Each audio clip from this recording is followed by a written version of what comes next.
What's up, guys? I'm back at you for another Sunday's NFL All Access. Let's get these games started. So, the first game, we got the Bears at the Lions. The Bears coming into this game playing pretty well. The last couple games, they've had Jay Cutler had some things happen, make some things happen. I'm still going with the Lions in this one. I know they had to pull Matt Stafford last week, and I know it got bad and ugly against the Cardinals. But that's a good team, good football team, the Arizona Cardinals.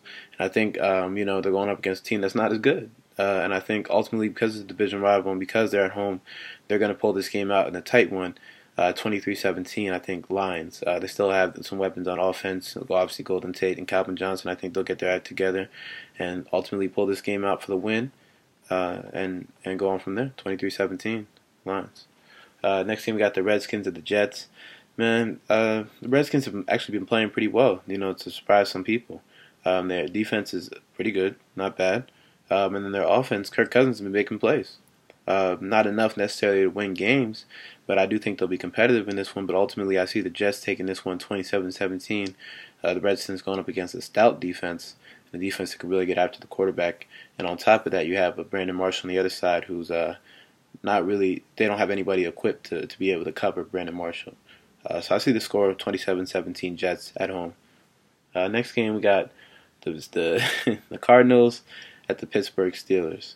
It's a little bit of a grudge match, considering what happened with Bruce Arians. But I think ultimately, I see the Cardinals winning this one. I just think that even with the weapons that the Steelers have on offense with Le'Veon Bell and Antonio Brown and those guys, they don't have Ben to run the show right now. And even though Michael Vicker's doing a good job, he's not Ben Roethlisberger. Going up against this Cardinals defense is going to be tough, man.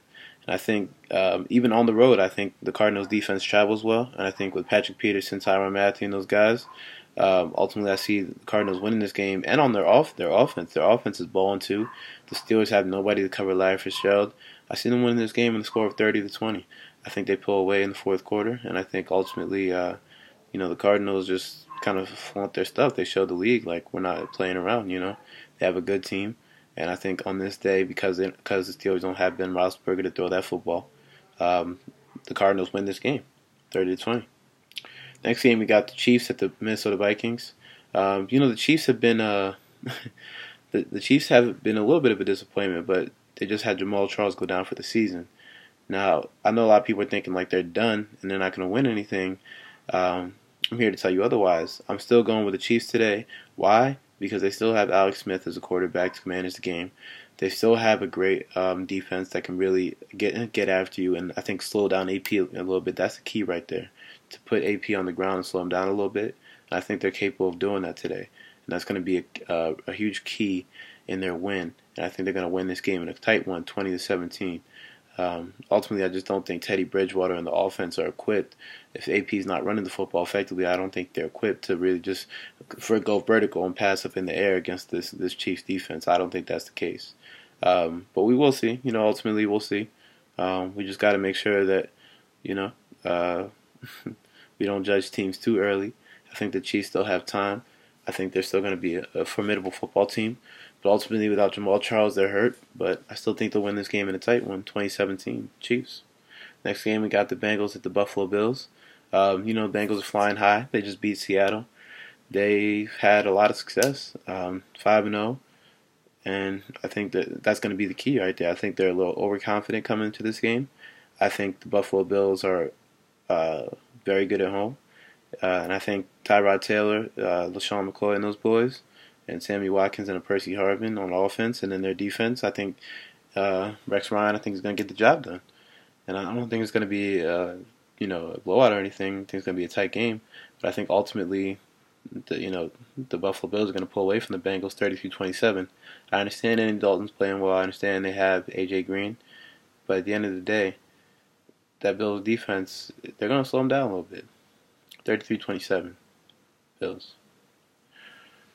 Next game, we got the Broncos at the Browns, the Cleveland Browns. The Broncos have the number one defense in the NFL right now, and Josh McCown's been playing very well the last couple games, throwing for almost 400 yards each game. That's really impressive. But you're going up against the number one defense in the NFL today. T.J. Ward and those boys. I don't know. Aqib Talib, Brandon Marshall. on defense, not the Brandon Marshall on the Jets. Um, I don't I don't know, man. I don't think he's gonna get the job done. I think Josh McCown is ultimately good. He's been good, for the Browns. I think it's going to be a tight one. I gave him 17 points, but I think ultimately the Broncos pull away in the fourth quarter, similar to the other games. I think it's going to be a score of 27-17 Broncos. I just see the Broncos getting the job done today with a Peyton Manning. I think he's going to show up, and I think ultimately they get the task done. Get it done, man. Next game, we got the Dolphins at the Titans. Marcus Mariota, he's struggled a little bit in the last couple weeks, but I think this is a key opportunity for him because the Dolphins have been disappointing on all phases. Offensively, they're not really together. They had to fire their head coach. Defensively, they don't really have much going on right now. I don't see them winning this game because they're not together as a team right now. And I think that ultimately Marcus Mariota can get some yards against them, get some passing yards up. I think it's going to be a tight one, but I think the Titans take this one 23-17. And Marcus Mariota going to have a good day. Next game, we got the Texans at the Jacksonville Jaguars. I mean, ultimately, I think the Texans, even though they are equipped, I think they're going to struggle a little bit. I think it's going to be another tight game. I see the score along the lines of 21-17 Texans, just because I think the Texans, they still have a pretty good defense to slow down that run and pass game of the Jacksonville Jaguars of the Blake Bortles. And then also on offense, they've been. Let's be honest, they haven't been good. But they do have Arian Foster back, and that's a big key. And I think he's going to run for some yards today. I think that's going to be a really big key. And I see the Texans taking this one 21-17. Next game, Carolina, Seattle.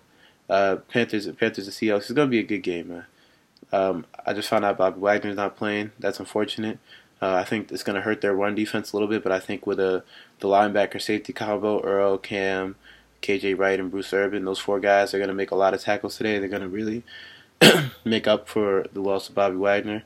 I know Luke Kuechly comes back on the other side for the Carolina defense, and I think it's going to be a tight, low-scoring, great game in this game. I think it's really going to be a grinded-out type of great game, but I see the Seahawks winning this one 24-17 because I just think that ultimately, even though it's going to be tight, I think they can do enough to slow down the Panthers' rushing attack, and they're going to have to force the Panthers to throw deep, throw vertical, and that's when they're going to run into some issues.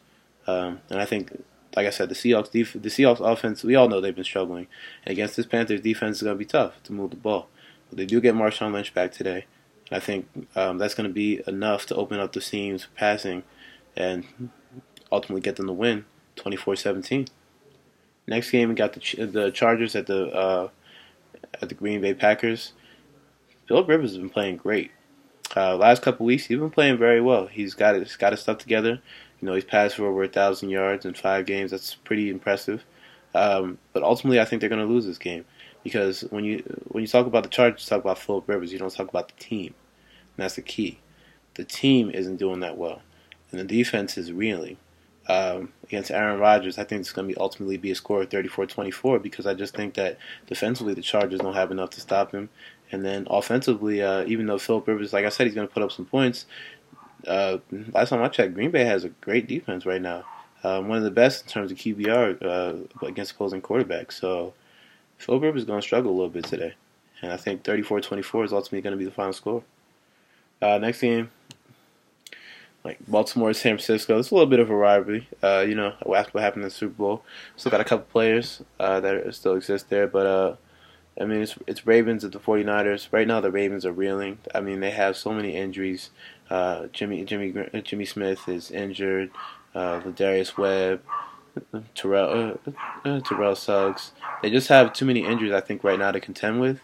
And I really don't see them winning this game just because I think if they were healthy, it'd be a different story. But I don't think Joe Flacco is going to do enough to get the job done, especially in San Francisco where they're known to be poignant, like they're known to be a threat. And I think San Francisco is going to ultimately win this game along the lines of 25 to 20. I think it's going to be a tight one, like I said, but I see the 49ers winning this one out because I think they have the better team overall. Mostly because of injuries, but it doesn't change the fact. They still have the better team right now to me. And I think they win this game 25-20. Next game, the night game. Everybody's talking about the Patriots at the Colts. I'm going to go bold.